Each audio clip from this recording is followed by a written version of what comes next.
はい、どうも夜です。皆さんは折り紙で遊んだことはありますか？僕は子供の頃によく飛行機や鶴などを折って遊んでいました。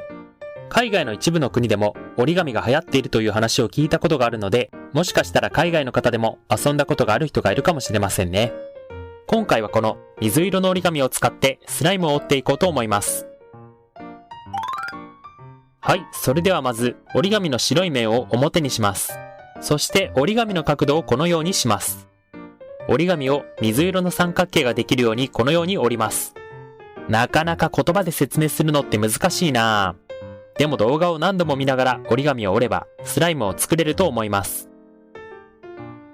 はい、このように水色の三角形ができました。そしたらこの角とこの角をこの上にある角に重なるように折ります。こんな感じです。左側と右側を同じように折ります。次は右側を折ります。辺同士がなるべくきれいに重なるように折ってください。はい、このように折りました。今折った箇所を一旦広げて折り目を確認します。このように線がつきました。次はさっき折った部分を内側に折り込むのですが、一旦元々の折り紙の状態に戻しましょう。そしたら折り目がついたところを目安にしながら内側に折り込んでいきます。言葉では説明が難しいので動画をよく見ながら折ってみてください。この線が真ん中に来るように折ってください。そして反対側も同じように内側に折り込んでいきます。丁寧に折ることを意識するとスライムがきれいに出来上がるので丁寧に折ってみてください。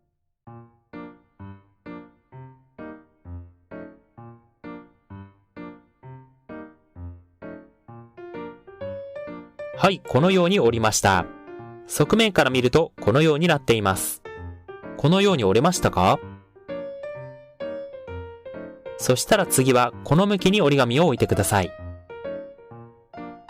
この角を内側にこのように折ります。反対側も同じように折ります。中心がずれないように気をつけてください。はい、こんな感じですね。どのように折ってあるかわかりますか？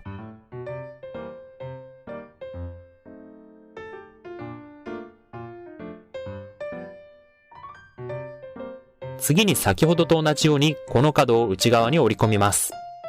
この工程でも中心がずれないように気をつけてください。折る回数が増えると紙が小さくなってくるので繊細な作業になってきます。スライムとの思い出でも思い返しながら集中しましょう。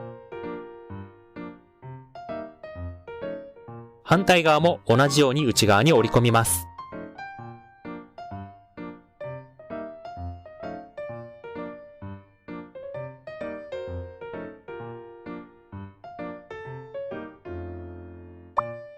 両サイドを内側に折り込むと横から見たときこのように仕上がります。次に折り紙を裏返します。そして今折った折り方と同じ折り方をこの面でも行います。はい、このように今折った折り方と同じ折り方で折っていきます。なるべく表面とずれないように気をつけてください。はい、両面折り終わったらこのような形になります。横から見るとこのようになっています。こんな感じですね。大丈夫？同じように折れてますか？次はこのように白い三角形ができるように折ります。そしたら今できた白い三角形を内側に折り込んで隠しちゃいます。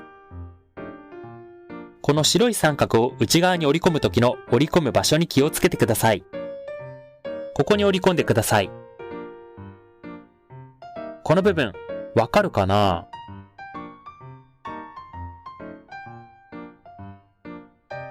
この部分ね。折り込む場所が分かったらこのように内側に折っていきます。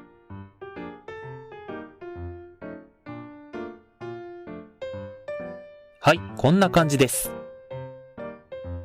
次に裏返してこちらの面でも同じ折り方をしていきます。ささっきと同様に白い三角形を折り込む場所に気をつけてくださいね。はい、両面折り終わるとこのようになります。そしたらこのようにめくります。本のページをめくるようにめくります。そしてまた白い三角形ができるように折ります。そして白い三角形を内側に折り込みます。今回の白い三角形を折り込む場所も気をつけてください。この場所に折り込んでほしいんですが、見えるかな？そしたら先ほどめくった部分を元に戻します。次に左側をめくりましょう。そしたらこちら側も白い三角形を作って内側に折り込みます。先ほどと同じようにめくった部分を元に戻します。横から見ると何度も内側に折り込んだことによってシンプルな形になりました。こんな感じです。見えるかな？次に水色の三角形の角をこのように折ります。どれくらいの角度で折るのかはあなたのセンスにお任せします。ここを折る工程はスライムの体の丸みを表現する工程なので、スライムの形を想像しながら角度を決めてください。僕はなんとなくこの角度で折ります。反対側もだいたい同じ角度で折ります。そしたら角を内側に折り込みます。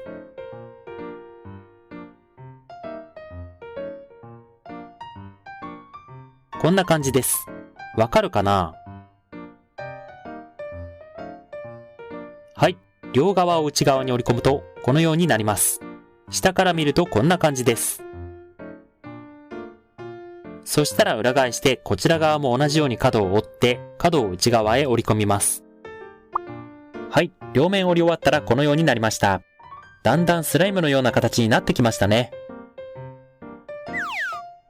次はこのスライムの角にあたる部分を全体のおよそ3分の1の大きさに折ります。こんな感じで折ります。この工程でスライムの角の長さがどれくらいになるのか決まります。これぐらいでいいかな？ここからの工程が難しいです。スライムの角を持ったまま横の面を立体的になるように広げていきます。この面です。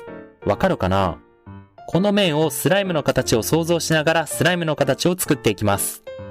スライムの体の緩やかな曲線をイメージしながら折っていってください。説明が難しいですが、指を内側に入れて膨らませるように折っていきます。反対側も同じように折ります。そしてスライムの角の付け根の部分を平らになるように立体的に折っていってください。こんな感じです。折り紙の折り方を言葉で説明するのって難しいな。だんだんスライムの形になってきました。この工程が一番時間がかかると思います。この工程が一番難しいです。あなたのスライムへの愛が試されます。よしよし、スライムの形になってきた。はい、このようにスライムの形に折り紙を折ることができました。ちなみにシールや折り紙を使って顔を作るとこのようになります。かわいい。ちなみにこのスライムはこのように重ねることができます。はい、というわけで今回は折り紙でスライムを作ってみました。色を変えればスライムフェスやメタルスライムも作れます。折り紙の折り方を説明するのは思った以上に難しかったです。紙があればどこでも誰でもできるので、ぜひ試してみてください。ご視聴ありがとうございました。チャンネル登録と高評価ボタンをよろしくお願いします。コメントもくれたら嬉しいです。